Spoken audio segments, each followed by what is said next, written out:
Hi BookTube. So I'm gonna be honest, I don't know what happened to Victober or to my Victober reading plans. The middle March, sitting on the reading table back there, unopened. The trollop I was reading third of the way through and abandoned. No Friday reads in the last couple weeks.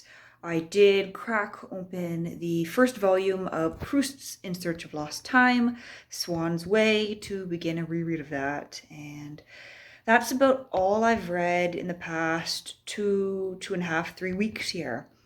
But I thought I would hop in and say hello, let you know I'm still here and planning to get back to BookTube sometime soon. And I thought I might show you the contents of my tea cupboard, since I did get a little bit of new tea recently, trying some new loose leaf kinds of tea. And we are into colder weather here, winter coat weather.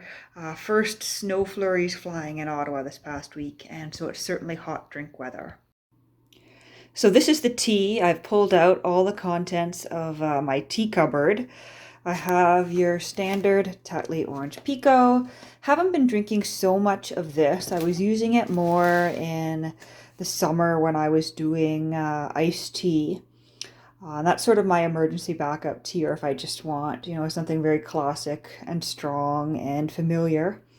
But the loose leaf teas are really the main attraction here.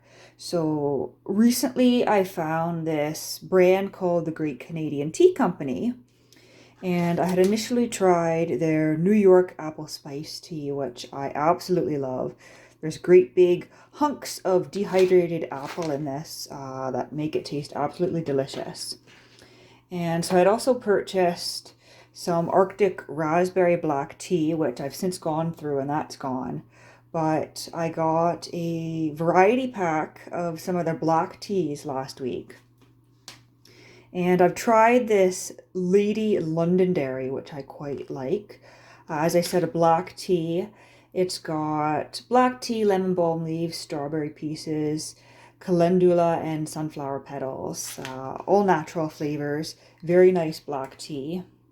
There's Norfolk Breakfast, which is sort of a lighter breakfast tea than I'm used to, but quite delicious. I think it's just got the black tea and the safflower petals in it. That one's pretty good. The Earl Grey I really like. A nice creamy Earl Grey as opposed to a smoky Earl Grey. And then there is the English breakfast, which I've not opened yet. I'm sort of saving that until I've got through a couple more of these other black teas. This is just one of my herbals, the Twinings Honeybush Mandarin and Orange tea, which I like later at night if I'm trying to cut back on the caffeine right before bed.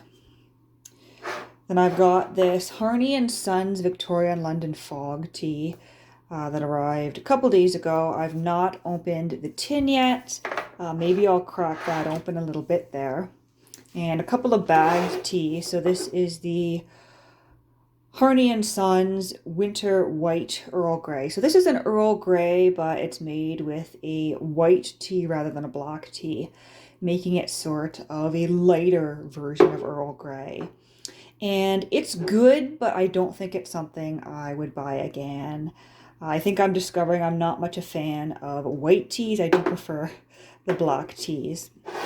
There's a peppermint herbal here, which is just a nice peppermint tea, and the only reason I have this tin is because I started my Christmas shopping. In fact, I'm almost done my Christmas shopping here, but I purchased a tin of it for a friend, and it was actually more economical to buy 2 tins shrink wrapped together than to get the 1 tin from where I was buying. And so I got 2, and one will go to her and one I'm drinking.